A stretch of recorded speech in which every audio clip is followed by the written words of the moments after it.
I don't think so, man. I don't going if they make the playoffs. If it's still if for me on the playoff picture for them.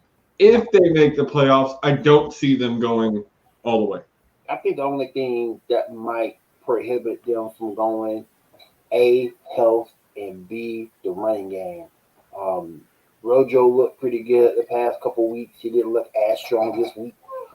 But yeah, I think staying healthy is a big thing. Dalton's out with injuries. Evans out with injuries.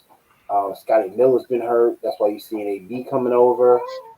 They just got to stay healthy. And if they can stay healthy, get that running game going, give Tom Brady another quote-unquote layer of protection. He's not throwing back the pass. Yeah, I think Tampa Bay can do a little something. But I saw you like Seattle Green Bay. I saw you like both those teams.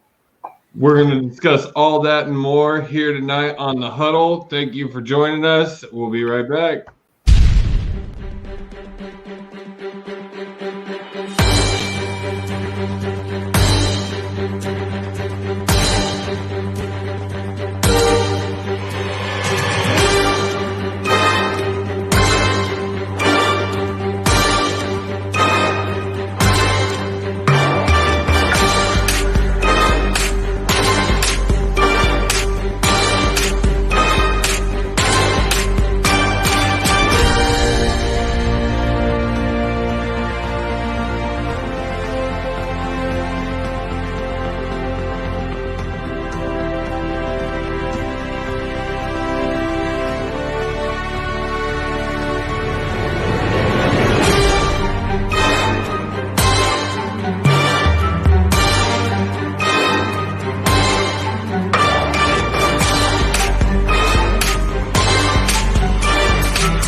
No, there ain't no stopping us. Fly without boarding pass. Couldn't catch me, I be moving fast. Call me a shooting star. Let 'em know who you are. Flying up in a bar. Wish on a star. Time to show 'em who's in charge. Call me a shooting star.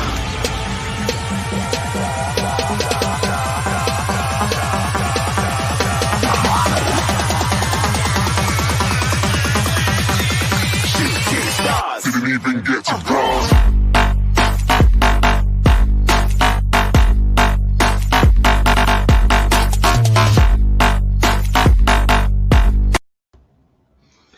Well, once again, welcome to the Huddle Podcast. I am one of your hosts, Josh Haney, and I bring in the two greatest podcast hosts ever that are with me tonight. I bring in Tommy. What's up, Tommy? How you doing tonight? What's up, brother? How's it going?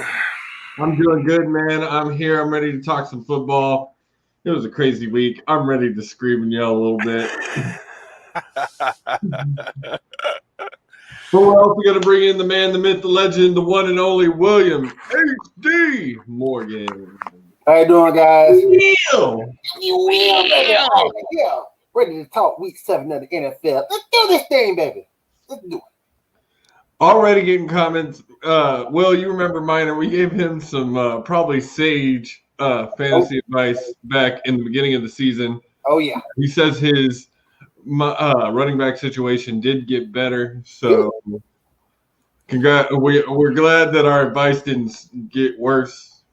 I haven't even looked to see if I won this past week. There's a lot of guys out there you might be able to find on the waiver wire. Brian Scott is one dude you might be able to go with from the Eagles. I think I pronounced his first name right. Then you got Le'Veon Bell might be out there. I doubt it, but he might be out there somewhere in free agent land. People might have gave up on him when he got hurt. Need some fantasy football advice. You should check out Will's segment on the Beyond the Headlines with Renee Washington. Yes, every week he does about a minute and a half long segment on fantasy football. I listened to the last 2 weeks; they're really good. Oh yeah. There's some guys out there you can definitely get. picked up James White and Josh. Antonio Gibson picked up James White and Josh Kelly. There you go. That's not bad. That's pretty good. All right, let's get to it, Tommy. What game are we diving into first? First game up is the Giants at the Eagles. Eagles squeaked by 22-21. The Eagles get it done.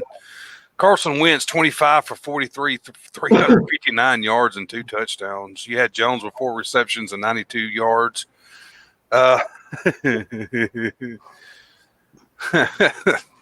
We all know that we're not going to talk about Daniels too much here. I don't want to embarrass the guy. I don't want to sit here and like bash the guy. It happens to the best of us, I think. But that was, I don't know exactly what happened there, brother. So no, he's not used to scoring like that. That's what happened. He's not used to scoring like that, and he's not. And everybody keeps saying his speed is like 22 miles per hour. But let's be real. He's running a straight line. He's not cutting. He's not dodging. He's not doing anything like that. Not like a Lamar Jackson or Kyler Murray does. So when he runs that straight line, he sees the end zone. Oh my goodness! I'm about to score. Hey, good. Oh. The Minor 69er says Eagles win division 6-9-1. That's probably right. That's probably right. 6-9-1. El Presidente. I know we got a comment, I think, from Mr. Matt Slam, but it is not showing over here on mine. But it said it was posted on Brandon's. We have got to get that fixed because I can't see it. I'm not seeing it either. And if they do go 6-9-1 and win the division, with the way the playoffs is seeded this year, they get a home playoff game. That's some BS right there. 6-9-1, you get a home playoff. That puts the Eagles at 2-4-1, and the Giants at 1-6. So they're 0-4 for away games also. Next up, you got the Detroit Lions at the Atlanta Falcons. Falcons lose again, 23-22. Matthew Stafford, 25 for 36, 340 yards and 1 touchdown. Todd Gurley had 23 carries for a whopping 63 yards. He had 2 touchdowns, though. I did not see this game. What was up with him being at the end zone and, like, they were talking about him not scoring, but he did score. Like, I don't know what's going on. I think the reason they lost that game is to clock management. Because from what I understand, because I only saw the highlights of that particular game, but from what I understand, they scored with like 30 seconds or something like that left in the game, and Detroit was able to go down and score and win it. So, what I understand, like I said, I only saw highlights. I didn't watch it, but from what I heard, that's the case. And in the NFL, 30 seconds can be a 10. Oh, it can. But you did have Kenny Golladay with 6 receptions for 114 yards for Detroit. I say it all the time. It's really a shame to watch Matthew Stafford. He is a very decent quarterback. Just from his talent's just going to waste at Detroit. Wasted. The Falcons are kind of in the same boat. They got talent that is just sitting there wasting away. We'll move on to the next game. Oh, that's what happened. Gurley accidentally scored a TD with like 40 seconds. That's what it was. Okay. And gave him too much time on the clock. Yeah, they scored too quick and left time on the clock. That's what it was. Oh, okay. Next up, you got the Browns at the Bengals.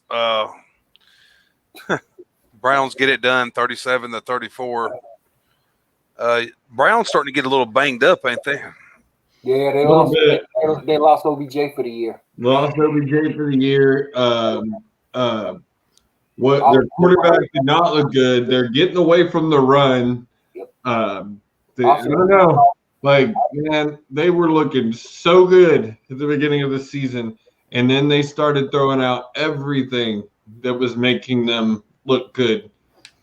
And now OBJ, I realize OBJ hadn't been like doing OBJ style numbers, but he's still been a integral part of that team. And you down OBJ, Austin Hooper dinged up. He doubtful to play this week from what I saw earlier.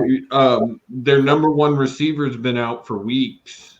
Yeah, I mean, the Browns, man, they hurting. They hurting. Joe Burrow did throw for 35 for 47, 406 yards with 3 touchdowns. This is my worry here with Joe Burrow. He is going to be another Andy Dalton who's going to waste his career in Cincinnati. They're never going to get him all the things he needs to be a complete team, to go all the way, and that's going to be it. And now you're going to be a backup to Dak Shepard. And yes, I realize what I said.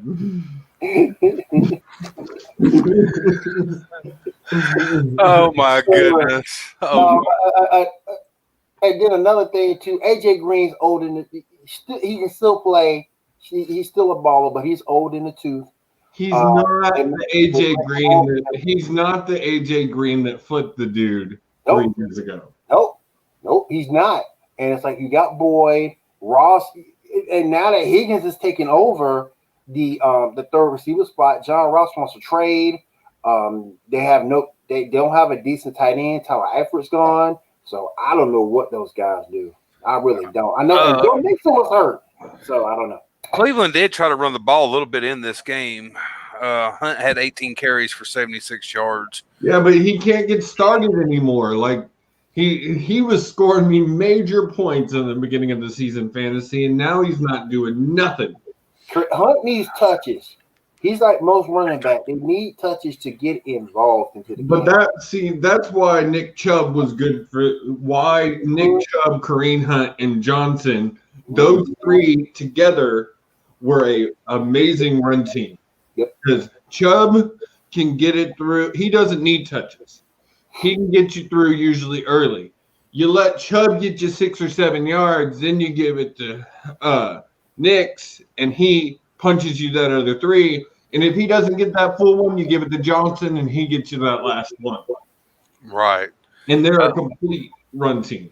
That puts Browns at 5-2. They're 2-2 away. That drops the Bengals down to 1-5-1, and they're 1-2 in away for at home.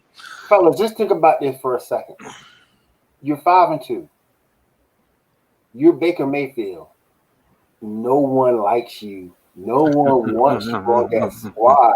And you 5-2, bro. What does that say? That is true. We'll be right back.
So what was the next game there, Mr. Tommy? The next game up is the Steelers at the Tennessee Titans. Steelers get it done, 27-24. Steelers stay undefeated. They're 6-0, 2-0 at away games. Titans are 5-1 and 3-1 at home. What happened here with the Titans? First of all, they were sort of kind of down in the first half. They mounted a comeback in the second. AJ Brown got open for a score. If I'm not, his memory is serving me correctly. But at the end of the game, Tennessee had a chance to win it, or a tie. I'm sorry, and the field goal kicker came up short. Look, Gostkowski, his contract's guaranteed. So even if you cut him, he still gets paid. But at the same point in time, he got to go. He got to go. You needed that win. And this is a division game. Although No, it's not. that's not my fault. I'm thinking something else. But it's a game that you had to have for the division, can make playoff implications, and he missed it. He got to go, and that's not their first time doing it this year. Go back and look at it again, a couple of games earlier. He's missed some field goals. I think week 2, week 3, he missed some field goals. So yeah, he got to go, man. Okay, this is what I got to say on that. They're still 5-1, and basically they're a lock. Like, I'm talking a mortal lock, unless they just straight up. Pardon my language, real quick. Hang on. Unless they straight up shit the bed, they are a lock to win the AFC South. Oh yeah, they are. The Texans, the Jaguars, we're both shit. Indianapolis, Tennessee is the only good thing in the AFC South right now. Well, the thing that might keep the Colts alive, Jonathan Taylor's no joke. Phillip Rivers is playing well. That defense is playing really well, but he's got no targets. I see what you're saying. He's got no targets. He's got their best throw to. Their best receiver is Zach Pascal. He's all right. But this is the thing. They have everything you just listed. They have a good defense. They have a good secondary. They have a good offensive line. But they have no offensive production. They have no way to score. None. That's been their problem every time. They've been in low-scoring losses because they can keep the game close, but they have no way of producing scores. Yeah.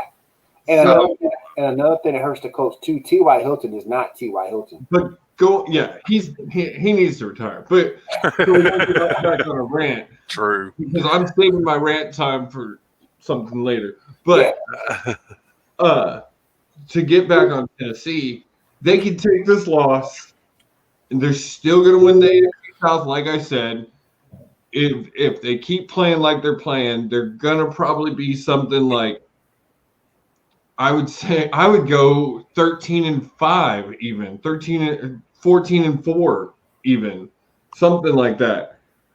I think the only games Tennessee would lose is to the upper echelon of the AFC or the upper echelon of the NFL. I think you'll probably lose to a KC.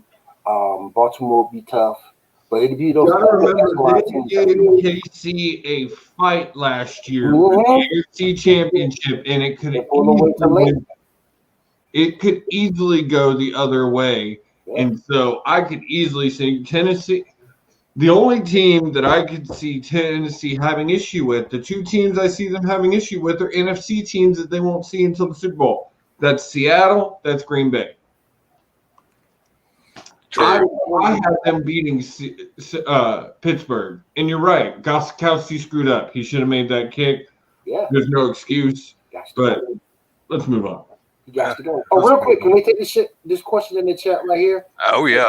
If Dallas were to trade for a QB, who would you guys say would be? We all know that they need to look towards Miami. Yeah.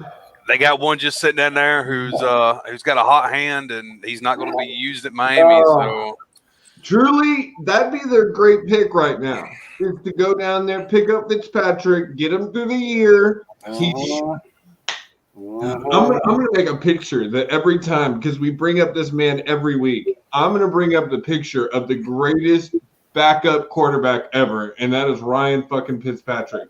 And he's not even really a backup. He's a guy who has made a career out of just coming in and getting a team through.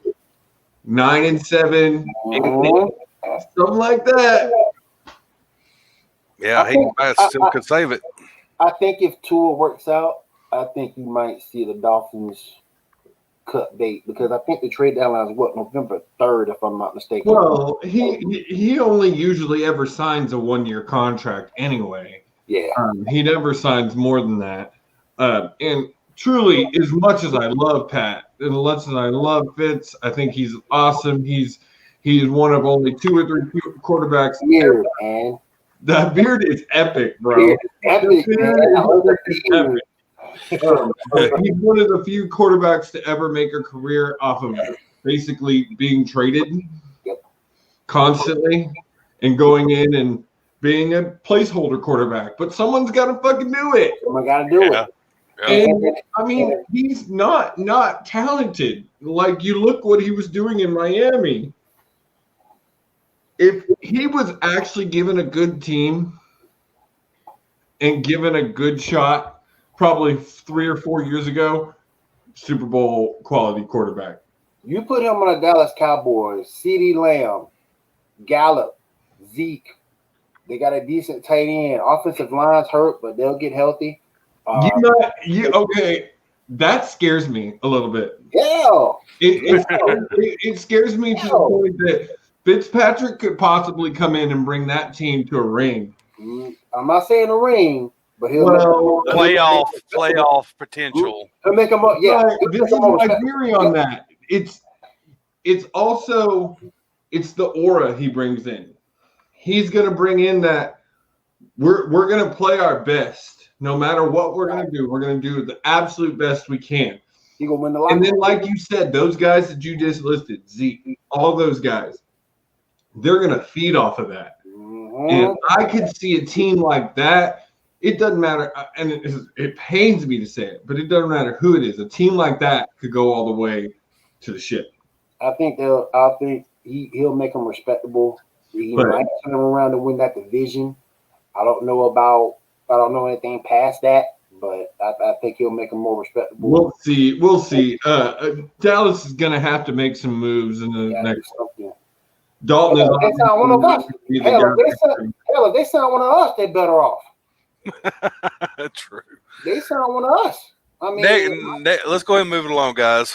Next up, you got the Panthers and the Saints. The Saints get it done, 27-24. Barely.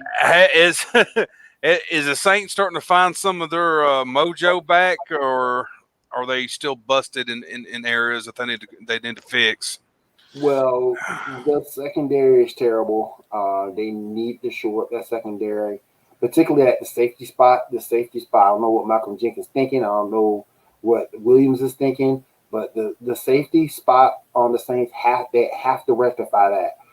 In terms offensively, I'm very impressed because we didn't have Emmanuel Sanders, we didn't have Michael Thomas, and we still got it done with second and third teamers. So hats off to Drew for getting it done. Jared Cook came up with a big touchdown for us. So hats off to the Saints for getting the job done. But that defense got work because if you go look at that division, Tom Brady is killing it right now. Teddy Bridgewater killed him. I'm not even going to say Matt Ryan won't do it because you got Matt Ryan, Julio, and Calvin Ridley. That defense, particularly in that secondary, has to get better. If they don't, it's going to be hell. Next, you had Drew Brees, who was 29 for 36, 287 yards, 2 touchdowns. How many more years y'all think Brees has got left in him? Maybe 2. I don't even see that.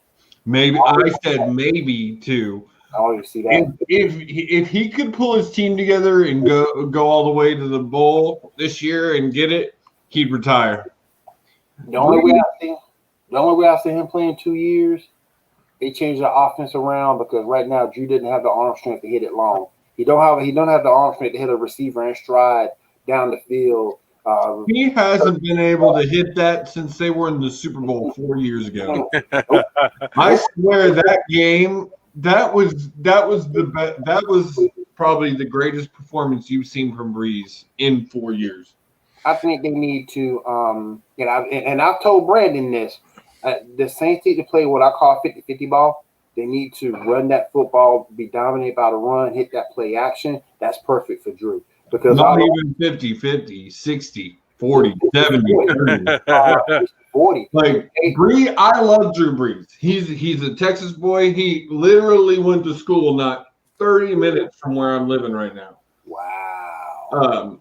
But he just he's obviously his age is getting to him. I know he wants to get one more shot at the bowl, but I'm just not sure his body is going to do it. Like you said, he does not have that long cannon that was Breeze. He don't have it. He He don't have may it. get it once every 3 or 4 games. He get lucky with it, but Yep. but That's on why the that, offense. That's why Peyton was smart by changing the offense around because now the receivers are running shorter patterns to give him a shot to hit the receivers in stride a little bit better. Um, his accuracy is still there, but it's still also low because he's only hitting about 70% of his passes so far this year, and for Drew, that's low. So they definitely get that defense better, run the football more. You got Kamara, you got Latavius Murray. Latavius Murray used to be a starter back in the day for Minnesota. People forget that. And just run the football down people's throat, run that play action, and they'll be fine. I really think they'll be fine. on that note, we're going to take a quick break. We'll be right back.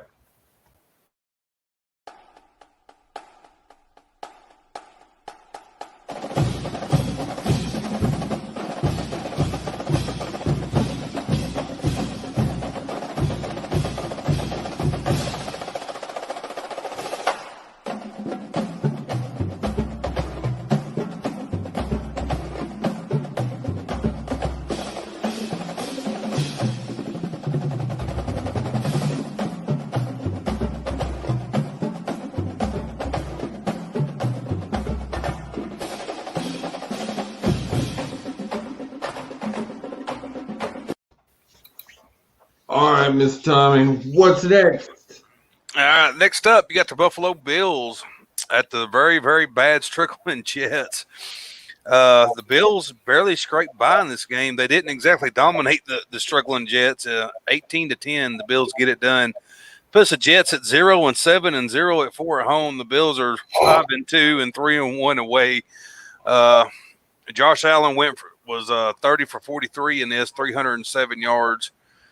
He also rushed for 11 carries. He had 11 carries for 61 yards. Josh Allen is kind of a beast, man. So, my opinion with this game is they have the same thing that the Texans used to have back when they were somewhat good. That was They were somewhat good. Hey, people tend to forget that we were 13-4 not 2 years ago. 2 years ago. God, that seems like that was like 7 years ago. No. That was so many fucks ago from you is what that was. Dude, that was thousands. Fucks and Dans and shits. No, but they play down to their opponents. Yeah. The Bills are a very talented team, but they had these close games, and it was worse for the Texans. They lost to Denver last year that hadn't won a home game at all, lost 35-20. So, but it's the same thing. I see it with the Bills. They tend to play down to their opponents. That's why this game was close in a game that they should have trounced the Jets. The Jets have not won a game yet. They're the only team to not win a game yet. It should have been 50-0. The NFL should have installed a mercy rule for that game. True. But they played down to their opponent. They struggled. They showed a lot of weakness. They need to take some get right this week and get back on track. The thing that gets me with the Bills, I don't understand what they're doing. I've never liked their running back in Devin Singletary. I thought Zach Moss might supersede him this year, but he got hurt. You got John Brown. You got Stephon Diggs. You got receivers that can catch the football. And for some reason, this game, you didn't throw the ball down the field the way you should have to get those receivers some TDs. They're a defensive-minded team. I get that is a really good defense. But, yeah, Josh is right. They really played down to their opponent this week. Next up, you have a game that would usually get people pumped many years ago. You had the Cowboys at the Washington football team. This is another bad game for Dallas. They lose Andy Dalton, and it looks like the Washington player who basically the Washington player who targeted who knocked the shit out of Dalton is not even going to get punished from the last thing I seen. So now Dallas is out 2 quarterbacks. They're down to their third string, whoever the hell that is. Who is their third string quarterback? Y'all have no idea. I have no idea either. He didn't do much in this game because he ain't even mentioned here on the stats. So he had Kyle Allen. He was 15 for 25 with a whopping 194 yards for Washington.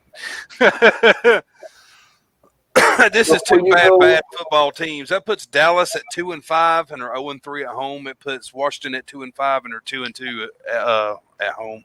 Before Josh goes, because I know he's chomping at the bit. The one thing I will say about this game, I don't like the way Dallas acted, particularly when Andy Dalton went down. Because the thing that gets me, when your quarterback goes out like that, whoever hit him, you need to hit that guy. And no one hit that guy. And everybody was up there is getting on to me, saying the dude that hit him was walking away. You hit him in the back. You need to do something. And nobody from the Cowboys did that, and that's my concern. Because Dalton, but you're supposed to have the quarterback's back. Go ahead, John. First.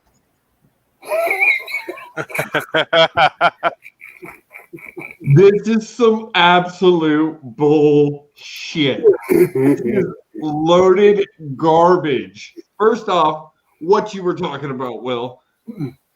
Every one of those Dallas players should be fined for the way they acted after their quarterback went down. I don't even care that you didn't take a shot at the guy and take the flag.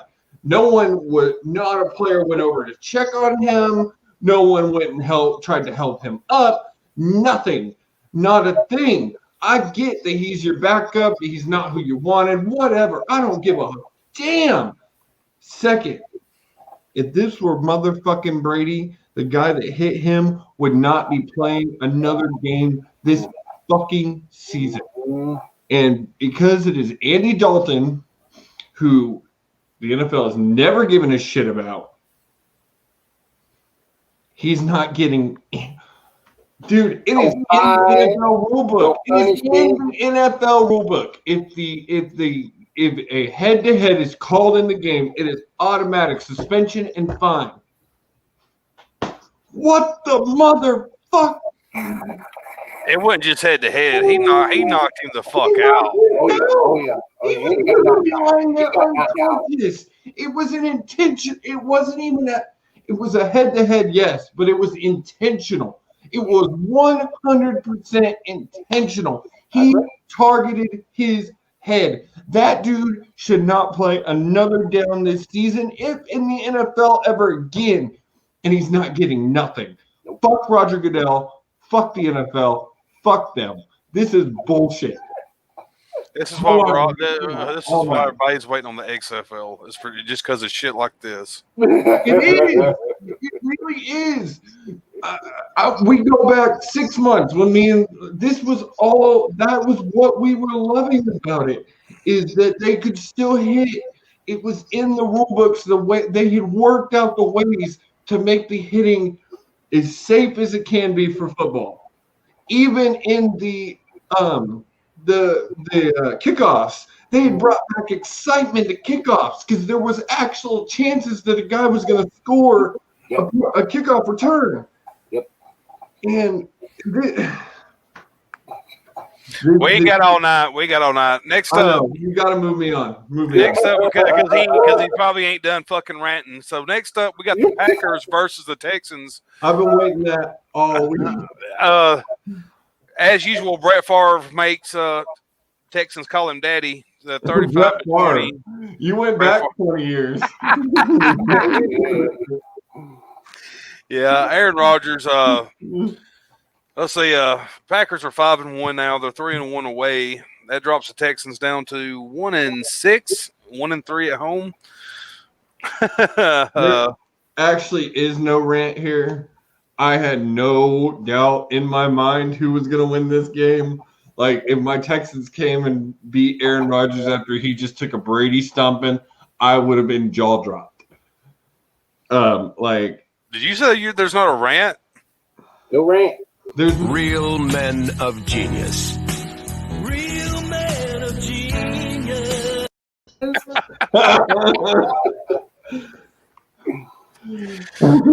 Man, that's probably smartest thing you've said in a while, Josh, because it ain't going to do you no good to rant. In this game, though, Deshaun Washington was 29 for 39, 309 yards and 2 touchdowns. No, that's going to. Man. I tell you what, though, Will, Miami, you know what they're doing right now? They're grooming Tua. They're grooming him, and they're sitting down there after they watch him, and if he wins or loses, and then they're just sitting there watching the Texans. Motherfuckers keep losing. Give us that first round pick overall. Come on. I'm telling you, bro. Because if I were Miami, that's what I'd be doing.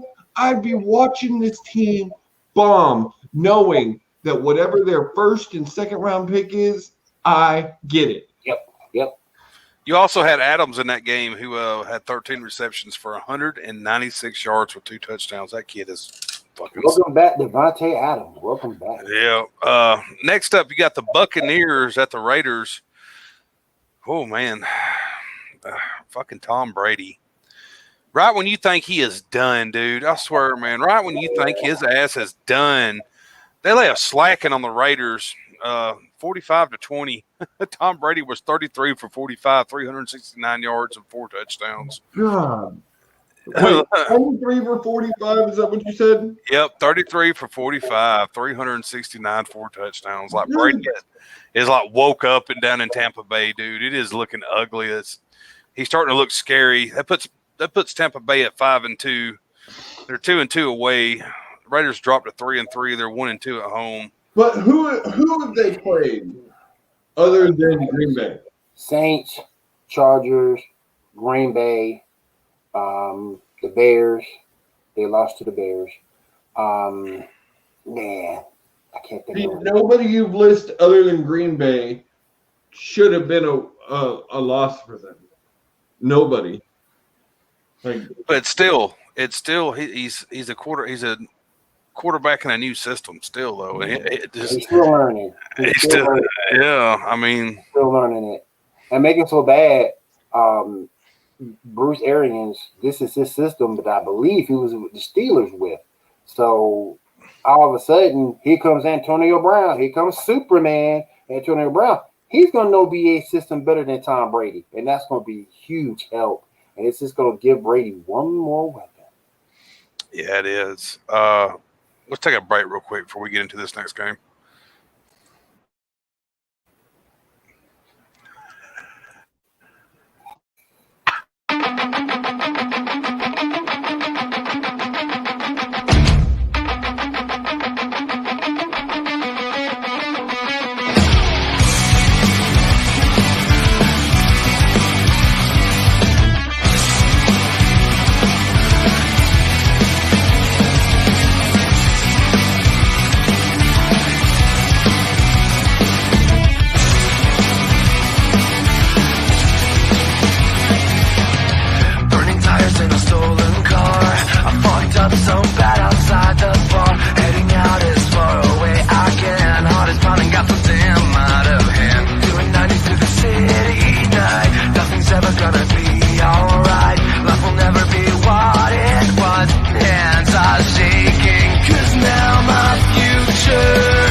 Yeah, that happened, and of course, if anybody would have been paying attention at the very first of the clip, where dumbass over here pressed the wrong button, He did it. because he wouldn't been selecting the right damn commercial. He was playing the one we done played with.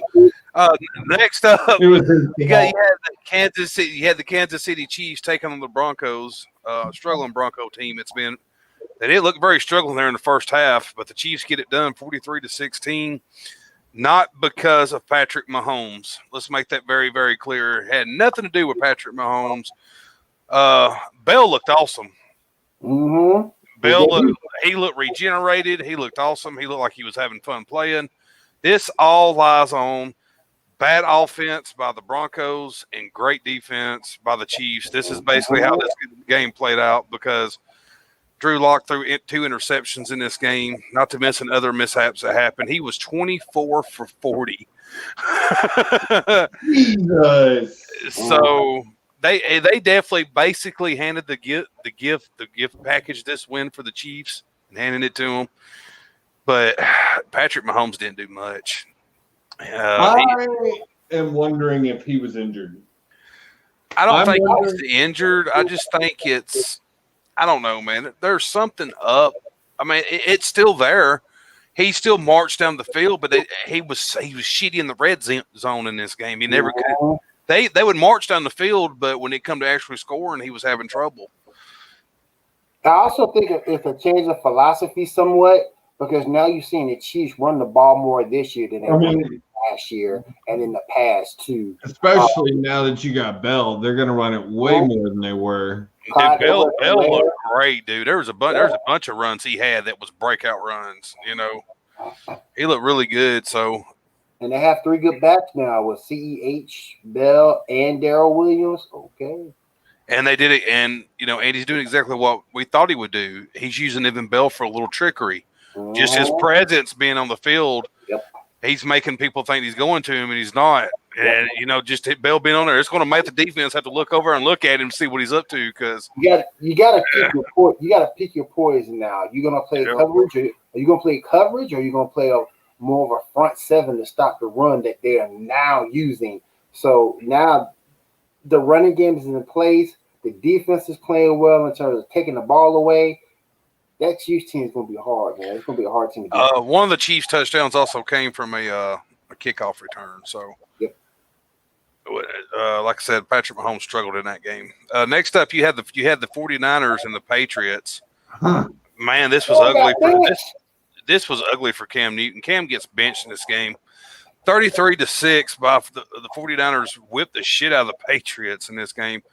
Like I said, Statham ended up coming in for Cam Newton. He got benched? He got benched. I think the thing with Cam, and I'm not trying to make excuses for him. He played a bad game. But he still looks to me, he's showing signs of recovering for COVID-19. And he's not the same energetic person he was when he started the season. You can see it. And I think he's still trying to recover from that. But again, you put Cam in a terrible position. They have no receivers. Your running game is suspect at best. Right. You go in there against a 49ers defense that while it's hurt, they're still formidable. And that's just a bad mix. Just a bad mix. Hopefully Cam can come back better, but that trade deadline is looming, so they're gonna have to do something to get better. Give Cam some more weapons in the passing game. Jimmy was 20 for 25 in this one, 277 yards and 2 interceptions. Jeff Wilson Jr. had 17 carries and 112 yards and 3 touchdowns for San Francisco. Mm-hmm. Next up, you had the Jaguars versus the Chargers. That rookie quarterback down there just keeps looking good. His completion rate wasn't very good, but the Chargers get it done, 39-29 over the Jaguars. Justin was 27 for 43 with 347 yards with 3 touchdowns. He's definitely getting better. Real deal. They're going to be a force to reckon with. They get a couple more tools here and there. The Chargers are going to be dangerous, man. And I think the thing that helps him out too, he's playing with a veteran receiver, Keenan Allen. Wilson. The thing helps him out. We'll see about that because they're one of those like the Bengals. I always felt that they had the potential with Phillip Rivers and they could never get right.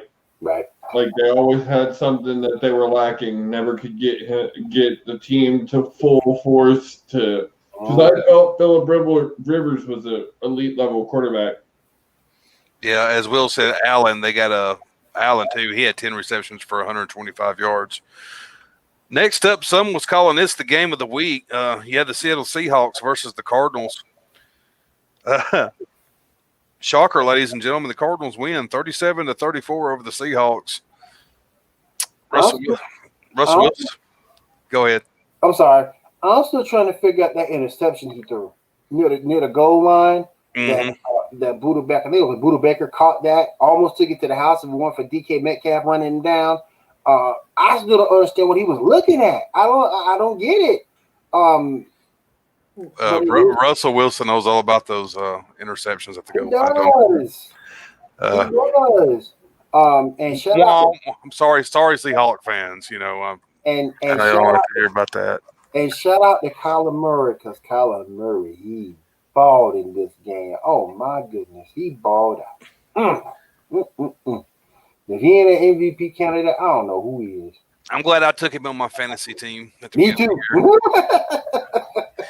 I actually took Texans quarterback out because he was doing too hot there at first and replaced him with Kyle.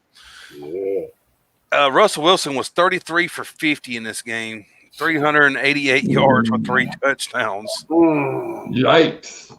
It's just that one interception. And like I said, I don't know what he was looking at. I really don't. But he had a good game too. You had Taylor Lockett in this with 15 receptions for 200 yards, though, 3 touchdowns. Yeah. He's an underachiever. He started returning kicks when he started in his career. And if you look at him now, top 20 wide receiver. Yeah, for sure. Next up, you have the Monday night game. This will be the last game of the week. You have the Chicago Bears versus the Los Angeles Rams. It's puts the Bears at 5-2, 3-1 away. The Bears dropped this game to the Rams, who are now 5-2, 3-0 at home. Nick Foles was 28 for 40, 261 yards in this game with 2 interceptions. Allen Robinson, 4 receptions for 70 yards. So, what does can the Bears or the Bears are going to probably end up limping into the playoffs? I think. You think? Yes. Yeah.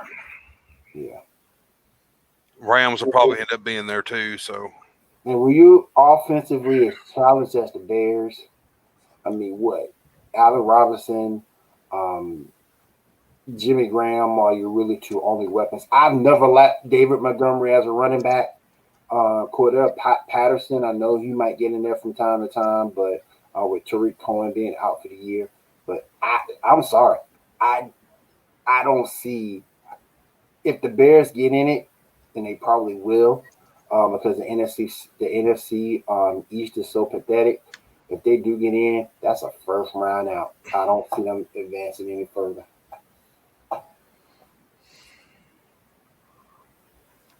And then Nick Foles, man.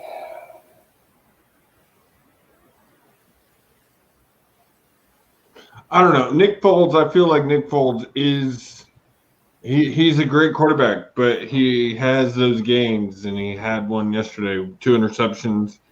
He has those games where he just can't get right. Yeah. But on that note, we're gonna take our last commercial break and come back with the power rankings and this weekend in football history. We'll be right back.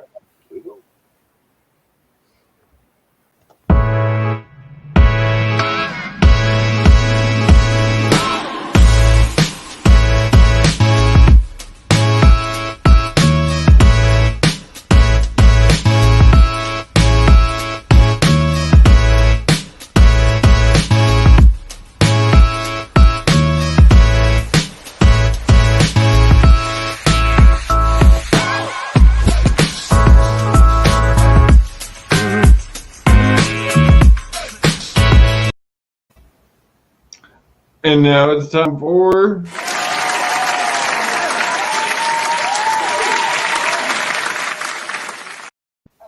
All right, Mr. Tommy.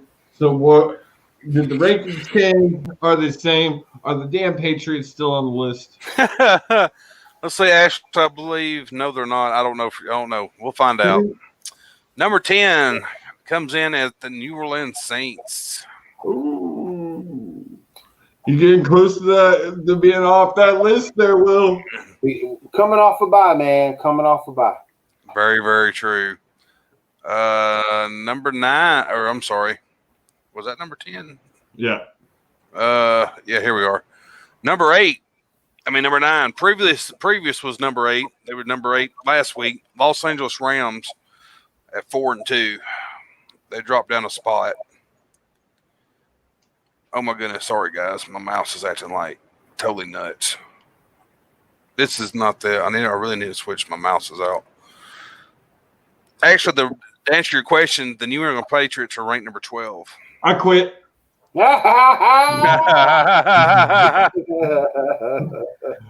Number 8 comes in at the Buffalo Bills. They dropped down a spot. They were previously number 7. Green Bay Packers. They dropped 6 spots in the power rankings. How is that even possible? Losing to Brady. Yeah, I guess so. Next up, you got the Tampa Bay Buccaneers. They were previously ranked number 12. They move up to 6. Next up, you got the Seattle Seahawks.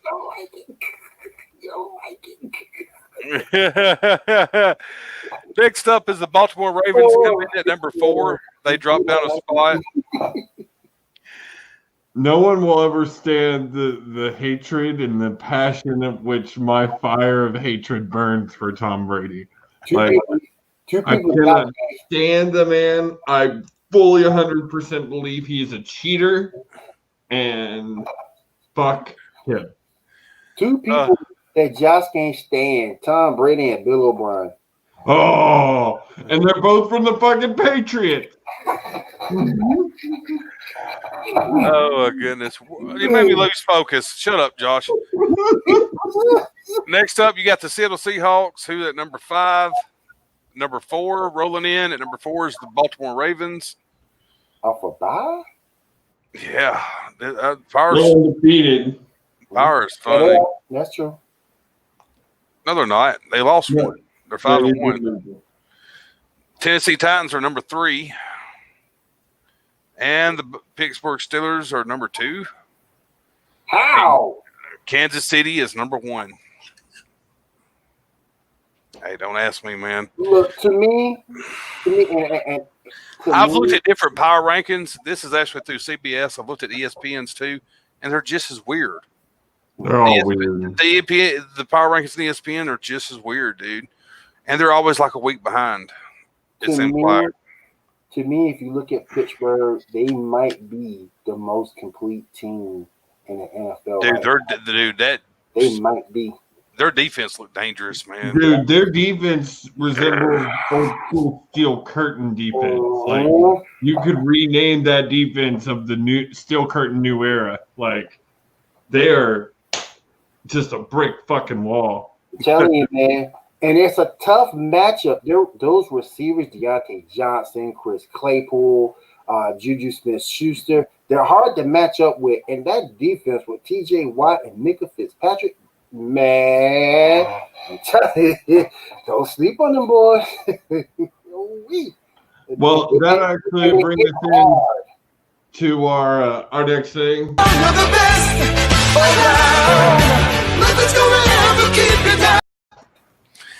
Yes, I get you crunk every time. It is the time. Sweep the leg, Johnny.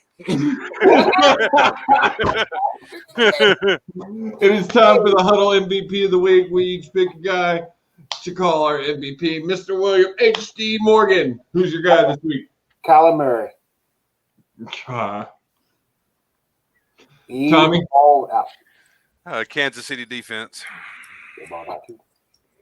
I also got to go with Kyle Murray. I mean, it was just a dominating game.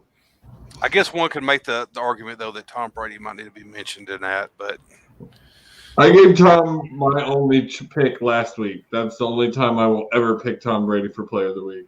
It's done. It's Okay, back. I don't Let want. me get to it with Kyler, though. A lot of people were saying he wasn't going to pan out. Look at him now. Get him now. Well, Patrick Mahomes wasn't a big pick coming out of college either. So That's true too. That's true too. Look at what We never gave our salute to our missing host tonight, so we salute you. Real men of genius. Real man of genius. Oh, Brandon. maybe someday in the future he'll get his lazy ass back to work. No. Get to it, CBO. But our last segment of the night.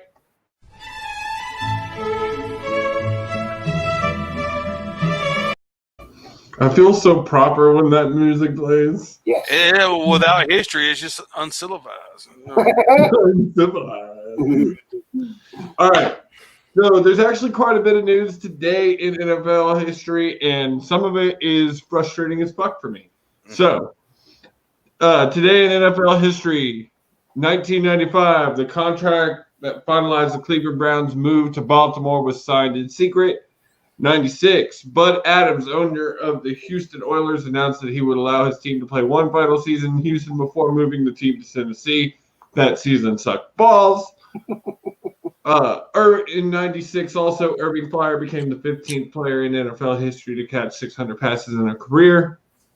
And in 2002, Emmitt Smith became all-time leading rusher in the NFL when he extended his career yardage to 16,743.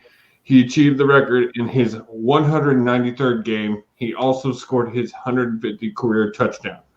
And see, that's the thing that makes me mad with Barry Sanders, because Barry Sanders retired without getting the record. Barry, get the record, man. Yeah. And then roll. Get the record and then roll. Yeah, for real. Poor Barry.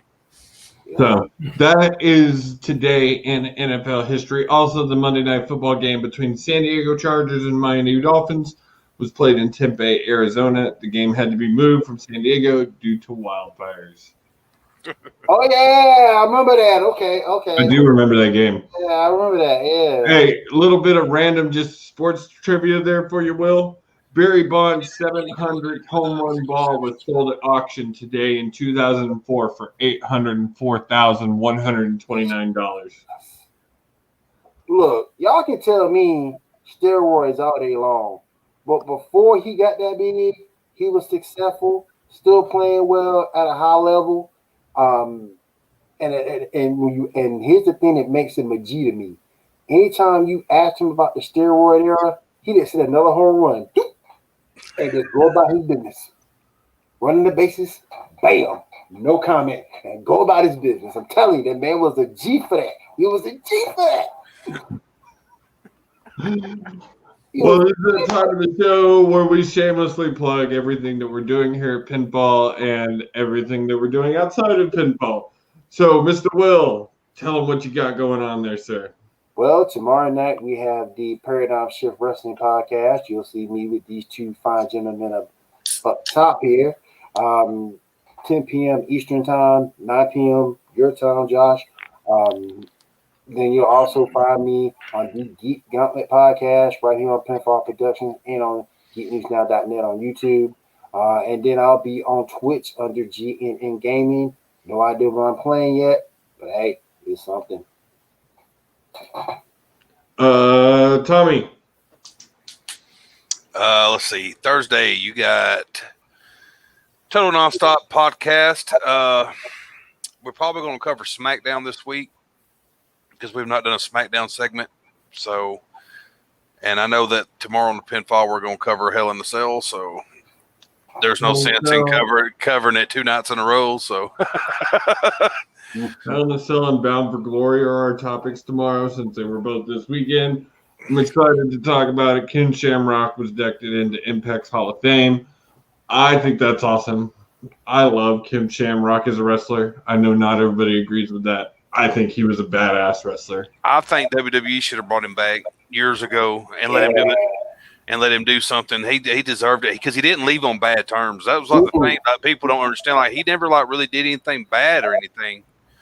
He never got in major trouble. He always showed up and he always worked and he was always a professional. So I don't get like what the even Ken says. Even Ken's like I don't know what the big deal is. Right. They should they should have put it. He should be in the WWE Hall of Fame. I think my highlight was Jordan Grace winning the X Division title. That was my best highlight from the We all know what you liked about that. But we appreciate y'all joining us for another episode. Join us next week as we go into week 8. It is coming to the end of the season. We are already reaching that hump, boys. Like, it's almost over. Be thinking about those playoff picks. Fantasy will be coming to end in just 5 short weeks. Yes. And so I actually looked. I won in one of my leagues, and then I got trounced in another league. In your league, Will, I won one and one and lost the other. Yeah, in your league, Will, I got whooped. In my family league that you're in with me, I dominated. I'm number 2 right now in that league. I never do that fucking well. But we appreciate y'all joining us, guys. Thank y'all, and please tune in tomorrow night for the Paradigm Shift. Stay tuned to Pinfall Productions for all of our shows. And real quick before we head out, here's the lineup of all of our shows. Monday through Friday, catch us on Pinfall Productions, YouTube, Facebook, on Total Nonstop Collection, Total Nonstop NCAA. You can find us there on Apple Podcasts. Give us a 5-star rating. And we love you guys. Y'all have a good night. Later.